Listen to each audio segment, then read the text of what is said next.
we continue Plutarch's Lies, translated by John Dryden, revised by Arthur Hugh Clough, by starting with Caesar. The AE as ah, and the C as a K sound. In Latin, you pronounce it that way. In Italian, you don't, but, so we don't say Caesar if we're going to give it a Greek or a Latin sort of pronunciation. Well, I think it's spelled different in Greek. Is it Caesar? Anyways, after Sulla became master of Rome, he wished to make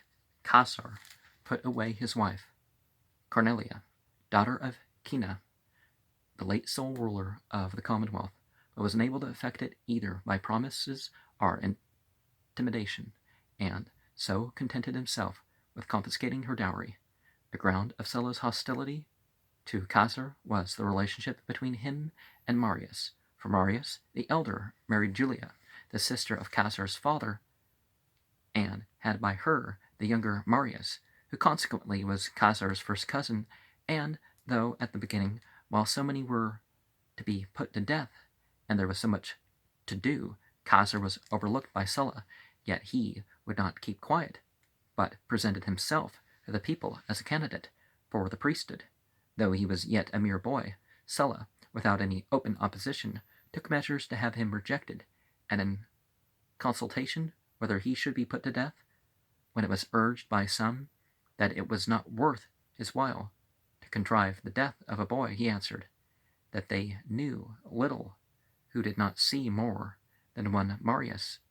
in that boy. Caesar, on being informed of this saying, concealed himself, and for a considerable time kept out of the way in the country of the Sabines, often changing his quarters, till one night, as he was removing from one house to another on account of his health, he fell into the hands of Sulla's soldiers, who were searching those parts in order to apprehend any who absconded. Caesar, by a bribe of 2 talents, prevailed with Cornelius, their captain, to let him go, and was no sooner dismissed, but he put to sea and made for Bithynia. After a short stay there with Nicomedes the king, in his passage back he was taken near the island of Formacassa by some of the pirates, who at that time, with large fleets of ship and innumerable smaller vessels, infested the seas everywhere. Now, back in the day, if you were rejected from one of these priesthoods, you might be killed as a result. You might be put to violence or whatnot otherwise. And sometimes this is because of what you witnessed. Sometimes this is otherwise, and I don't think, like the stuff in the Vedas where you pour molten stuff in people's ears and all that stuff. Not supporting that,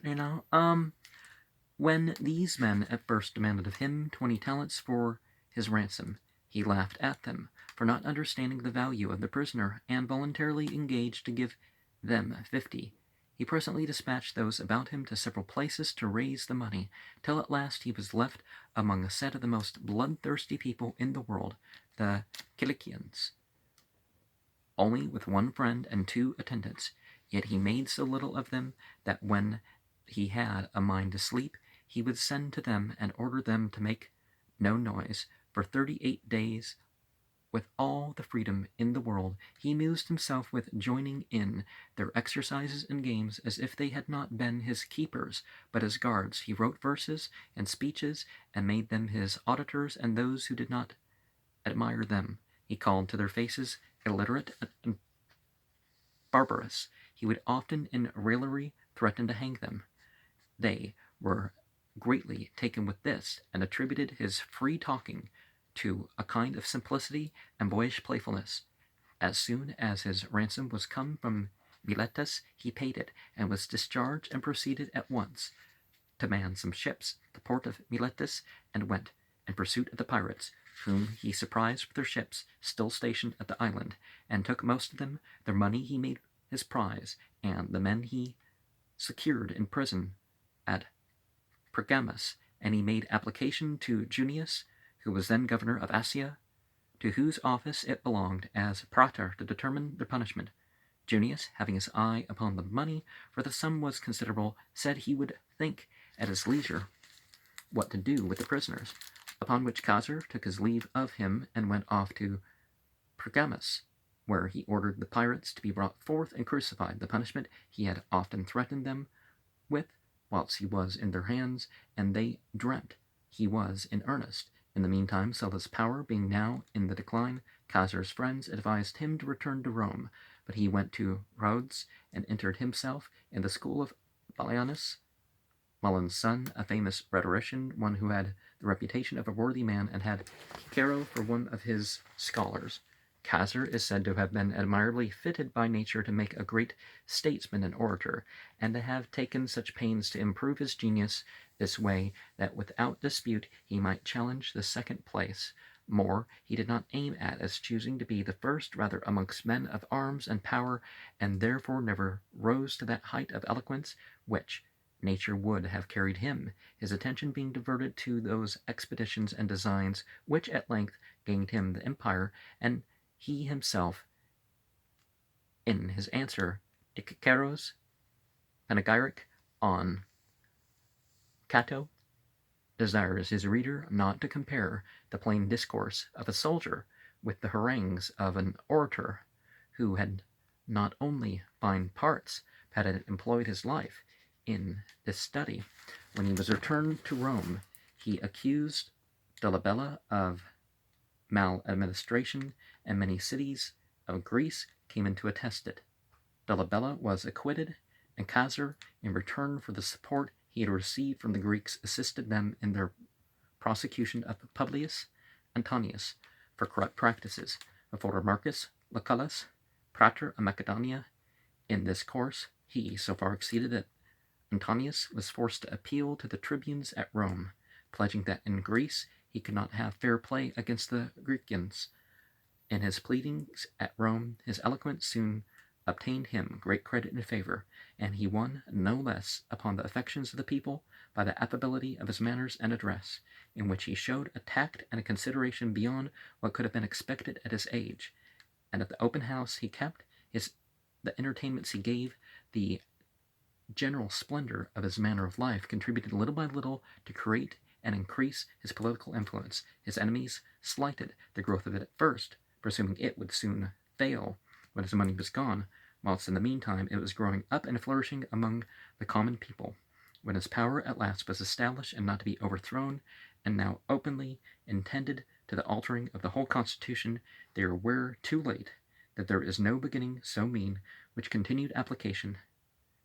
will not make considerable, and that the despising a danger at first will make it at last irresistible. Cicero was the first who had any suspicion of his designs upon the government, and as a good pilot is apprehensive of a storm when the sea is most smiling, saw the designing temper of the man through this disguise of good humor and affability, and said that in general, in all he did and undertook, he detected the ambition for absolute power.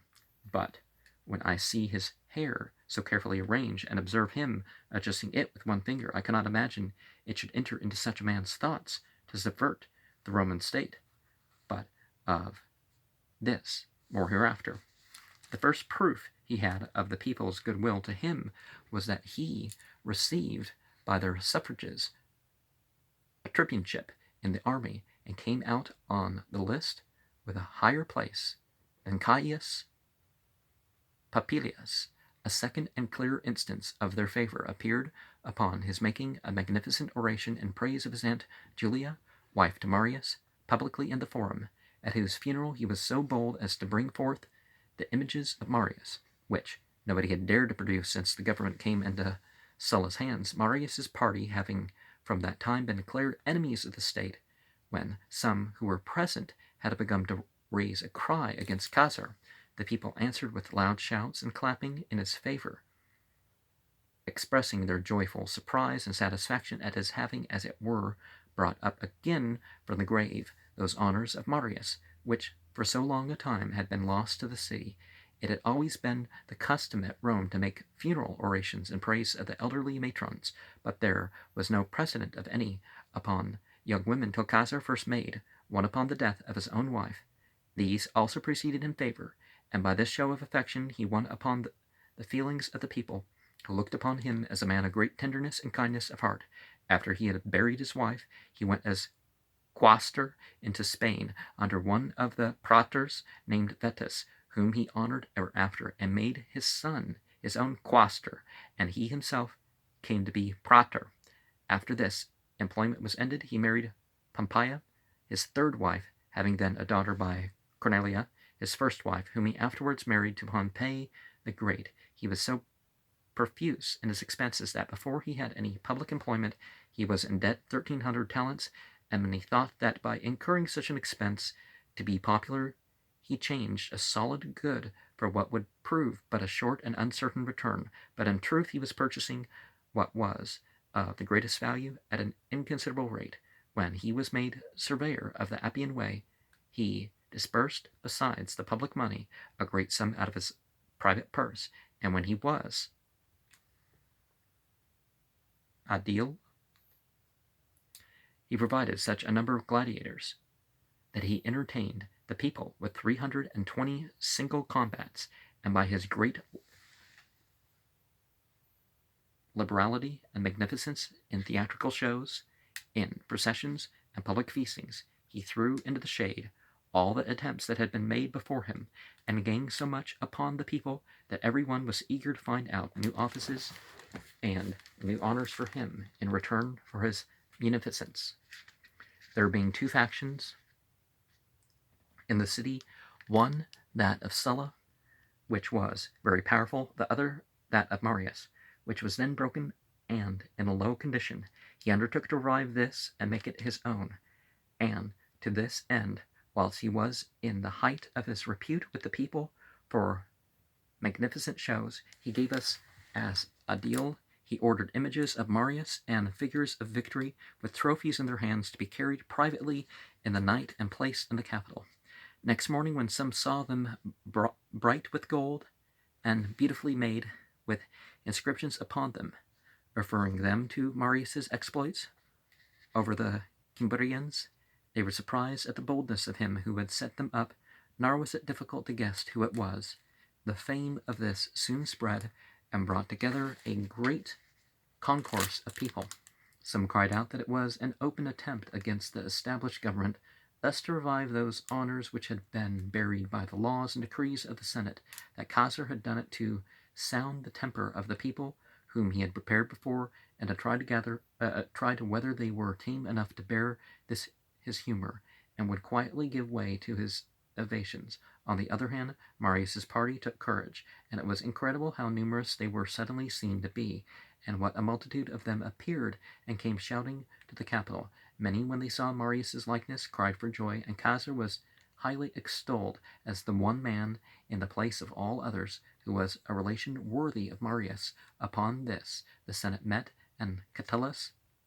Lutatius, one of the most eminent Romans of that time, stood up and inveighed against Caesar, closing his speech with the remarkable saying that Caesar was now not working mines, but planting batteries to overthrow the state. But when Caesar had made an apology for himself and satisfied the Senate, his admirers were very much animated, and advised him not to depart from his own thoughts for anyone, since with the people's good favor he would ere long get the better of them all, and be the first man in the commonwealth. At this time Metellus, the high priest, died, and Catullus and Isauricus, persons of the highest reputation and who had great influence in the Senate, were competitors for the office. Yet Caesar would not give way to them, but presented himself to the people as a candidate against them, the several parties seeming very equal. Catullus, who, because he had the most honor to lose, was the most apprehensive of the event, sent to Caesar to buy him off, with offers of a great sum of money, but his answer was that he was ready to borrow a larger sum of money than that to carry on the contest. Use what you have, don't go into debt and get interest and all that other stuff for things that you don't need. Upon the day of election, as his mother conducted him out of the doors with tears. After embracing her, "My mother," he said, "today you will see me either high priest or an exile." When the votes were taken, after a great struggle he carried it, and excited among the senate and nobility great alarm, lest he might now urge the people to every kind of insolence. And Piso and Catullus found fault with Cicero for letting Casar escape, when in the conspiracy of Catiline he had given the government such advantage over him. For Catiline, who had designed not only to change the present state of affairs, but to subvert the whole empire and confound all, had himself taken to flight, while the evidence was yet incomplete against him, before his ultimate purposes had been properly discovered. But he had left Lentulus and Cethegus in the city to supply his place in the conspiracy. Whether they received any secret encouragement and assistance from Casar is uncertain. All that is certain is that they were fully convicted in the Senate, and when Cicero, the consul, asked the several opinions of the senators how they would have them punished, all who spoke before Casar sentenced them to death. But Casar stood up and made a set speech in which he told them that he thought it without precedent, and not just to take away the lives of the persons in their birth and distinction before they were fairly tried, unless there was an absolute necessity for it, but that if they were kept confined in any towns of Italy, Cicero himself should choose till Catiline was defeated, and then the Senate might in peace, and at their leisure, determine what was best to be done. This sentence of his carried so much appearance of humanity, and he gave it such advantage by the eloquence with which he urged it, that not only those who spoke after him closed with it, but even they who had before given a contrary opinion now came over to his, till it came about to Catullus's and Cato's turn to speak. They warmly opposed it, and Cato intimated in his speech the suspicion of Casar himself, and pressed the matter so strongly that the criminals were given up to suffer execution. As Casar was going out of the Senate, many of the young men who at that time acted as guards to Cicero ran in with their naked swords to assault him, but Curio, it is said, threw his gown over him and conveyed him away. And Cicero himself, when the young men looked up to see his wishes, gave a sign not to kill him, either for fear of the people, or because he thought the murder unjust and illegal. Well, the latter, of course, is the higher, but certainly the consequences from society is an important thing to be there as to help discourage certain things, but popularity, of course, shouldn't be what determines the law of a state. But if this be true, I wonder how Cicero came to admit all mention of it in his book about his consulship. He was blamed, however, afterwards for not having made use of so fortunate an opportunity against Casar, as if he had let it escape him out of fear of the populace, who indeed showed remarkable solicitude about Casar, and some time after, when he went into the Senate to clear himself of the suspicions he lay under, and found great clamors raised against him upon the Senate in consequence, sitting longer than ordinary, they went up to the house in a tumult, and beset it, demanding Casar, and requiring them to dismiss him. Upon this Cato, much fearing some movement among the poor citizens, who were always the first to kindle the flame among the people, and placed all their hopes in Casar, persuaded the Senate to give them a monthly allowance of corn. They mean grain, they don't mean what we mean when we say corn, but an expedient which put the Commonwealth to the extraordinary charge of 7,500,000 drachmas in the year, but quite succeeded in removing the great cause of terror for the present, and very much weakened Casar's power, who at that time was just going to be made praetor, and consequently would have been more formidable in his office. But there was no disturbance during his praetorship, only what misfortune he met with in his own domestic affairs. Publius Claudius was a patrician by descent, eminent both for his riches and eloquence, but in licentiousness of life and audacity succeeded the most noted profligates of the day. He was in love with Pompeia, Casar's wife, and she had no aversion to him. But there was strict watch kept on her apartment, and Casar's mother, Aurelia, who was a discreet woman, being continually about her, made any interview very dangerous and difficult. The Romans have an entity that they consider to be a goddess called Bona, the same whom the Greeks call Ganaka. The Phrygians, who claim a particular title to her, says she was mother to Midas. The Romans profess she was one of the Dryads, and Dryads, not Dryad, not Druid, but because Druid comes, not related at all, but Druid comes from Dryad, oak tree. Basically, a bunch of white northerners living among oak trees. Not what New Agers say. Oh, to you as a druid, you're 5 years into our cult, and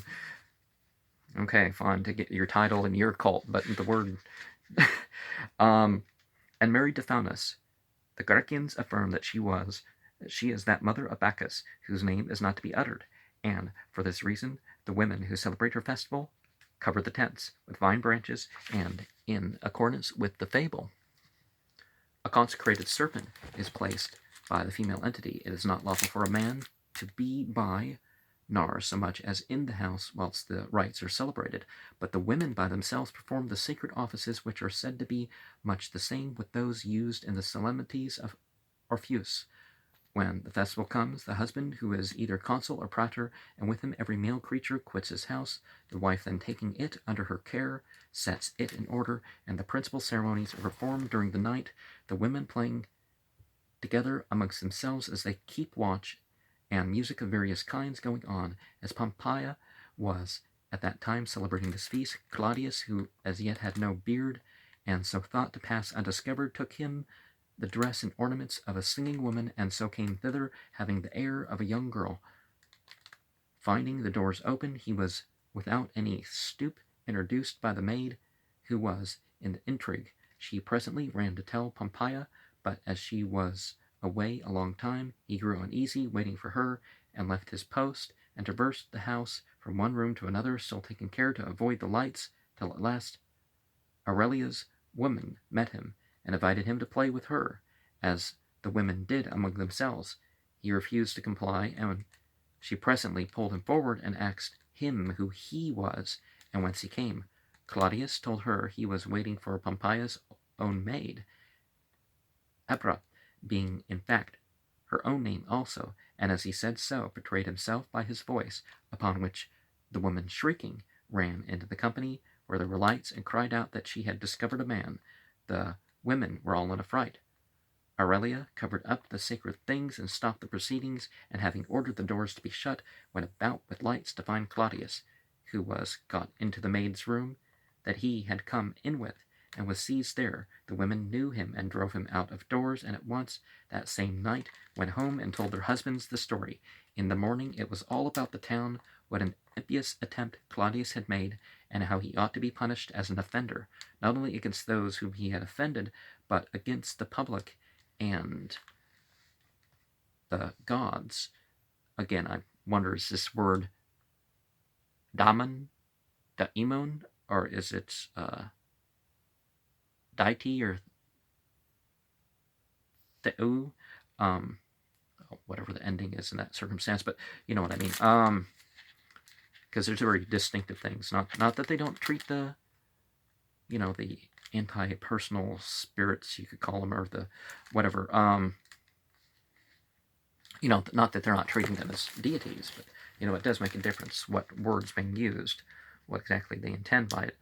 Upon which one of the tribunes impeached him for profaning the holy rites. Some of the principal senators combined together and gave evidences against him that besides many other horrible crimes he had been guilty of incest with his own sister, who was married to Lucullus. But the people set themselves against this combination of the nobility and defended Claudius, which was of great service to him, with the judges. What was he, from Jersey? No, not everybody in Jersey, but the laws were different there. I'm not sure if they actually changed them, but that was messed up and a half. Who took alarm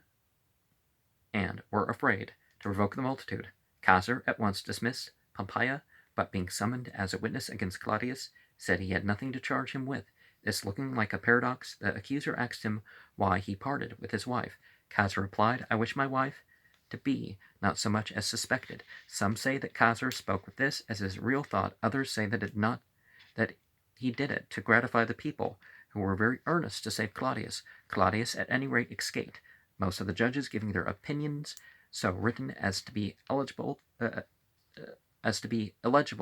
that they might not be in danger from the people condemning him, nor in disgrace with the nobility by acquitting him. Caesar, in the meantime, being out of his praetorship, had got the province of Spain, but was in great embarrassment with his creditors, who, as he was going off, came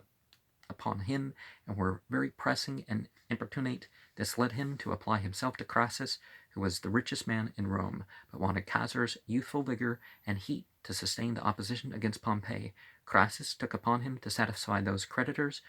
who were most uneasy to him and would not be put off any longer, and engaged himself to the amount of 830 talents, upon which Caesar was now at liberty to go to his province. In his journey, as he was crossing the Alps and passing by a small village of the barbarians with but a few inhabitants, and those wretchedly poor, his companions asked the question among themselves by way of mockery, if there were any canvassing for offices there, any contention which should be uppermost, or feuds of great men, one against another. To which Caesar made answer seriously, For my part, I had rather be the first man among these fellows than the second man in Rome. It is said that another time, when free from business in Spain, after reading some part of the history of Alexander, he sat a great while very thoughtful, and at last burst out into tears. His friends were surprised, and he asked him the reason of it. Do you think, said he, I have not just cause to weep when I consider that Alexander at my age had conquered so many nations, and I have all this time had nothing that is memorable. As soon as he came into Spain, he was very active, and in a few days he got together 10 cohorts of foot, in addition to the 20 which were there before. With these he marched against Calaiki and Lusitani, and conquered them, and advancing as far as the ocean, subdued the tribes which never before had been subject to the Romans. Having managed his military affairs with good success, he was equally happy in the course of his civil government. He took pains to establish a good understanding amongst the several states, and no less care to heal the differences between the debtors and creditors. He ordered that the creditor should receive 2 parts of the debtor's yearly income, and that other part should be managed by the debtor himself, till by this method the whole debt was at last discharged. This conduct made him leave his province with a fair reputation, being rich himself, and having enriched his soldiers, and having received from them the honorable name of Imperator. There is a law among the Romans that whoever desires the honor of a triumph must stay within the city and expect his answer, and another that those who stand for the consulship shall appear personally upon the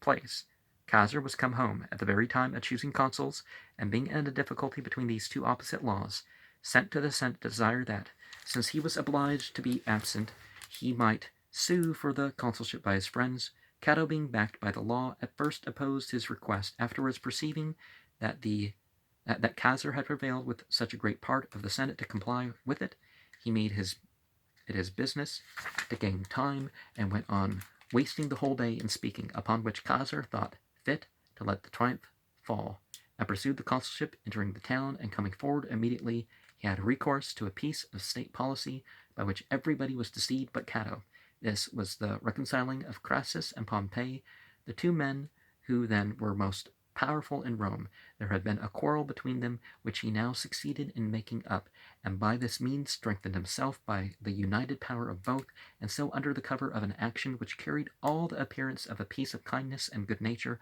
caused what was in effect a revolution of in the government. For it was not the quarrel between Pompey and Caesar, as most men imagine, which was the origin of the civil wars, but their union, their conspiring together at first to subvert the aristocracy, and so quarreling afterwards between themselves. Cato, who often foretold what the consequence of his alliance would be, had then the character of a sullen and interfering man, but in the end the reputation of a wise but unsuccessful counselor. Thus, Caesar, being doubly supported by the interest of Crassus and Pompey, was promoted to the consulship, and triumphantly proclaimed with Calpurnius Bibulus. When he entered on his office, he brought in bills which would have been preferred with better grace by the most audacious of the tribunes than by a consul, in which he proposed the plantation of the colonies and the division of lands simply to please the commonalty. The best and most honorable of the senators opposed it, upon which, as he had long wished for nothing more than such a colorable pretext, he loudly protested how much it was against his will to be driven to seek support from the people, and how the Senate's insulting and harsh conduct left no other course possible for him than to devote himself henceforth to the popular cause and interest. And so he hurried out of the Senate, and presenting himself to the people, and there placing Crassus and Pompey,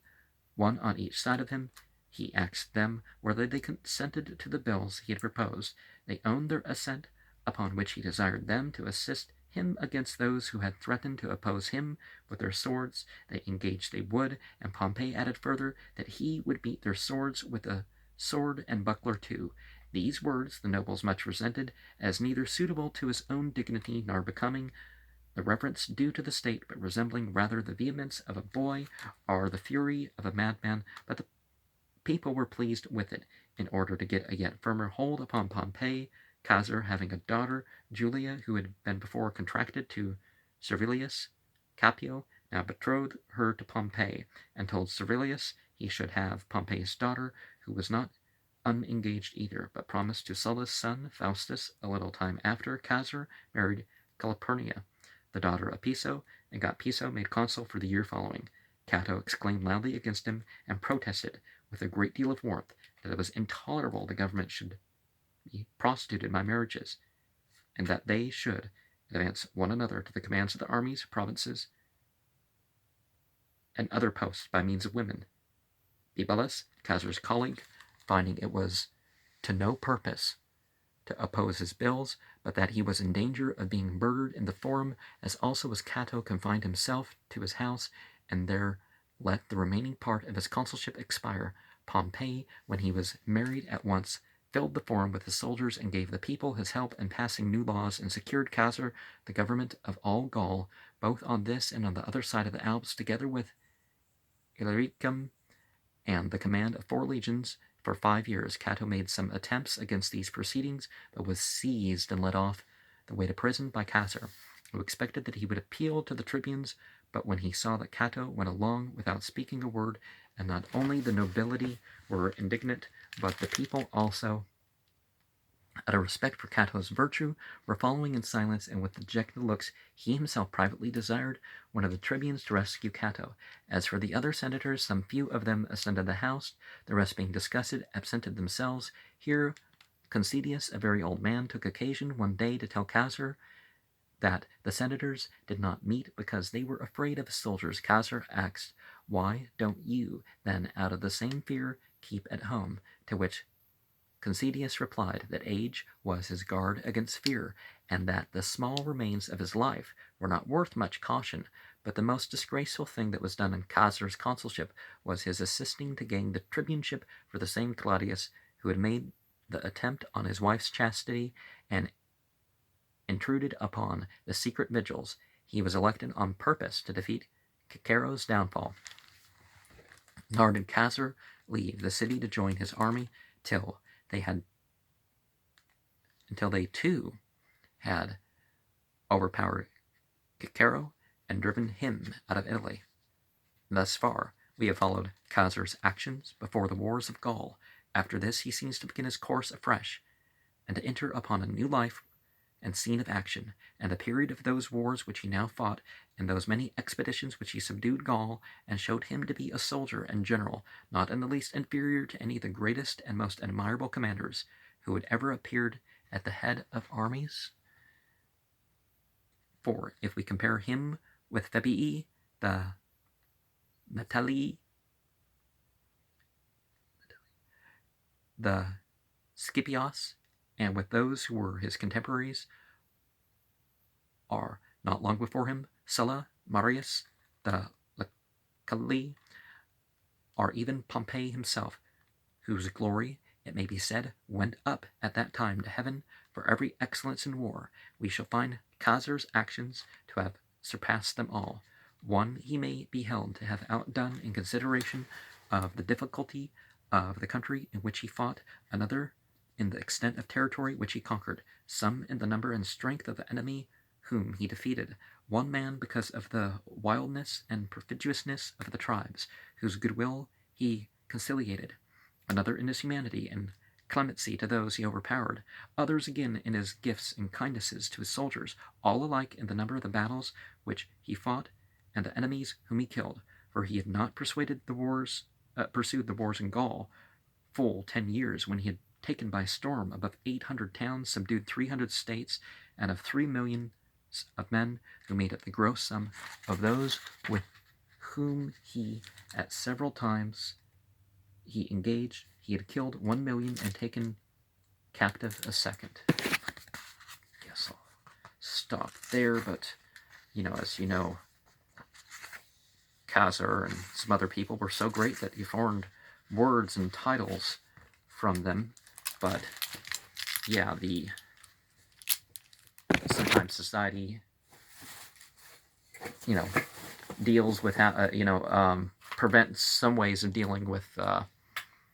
approach of defending your honor, but certainly in one way or another, you gotta defend your honor.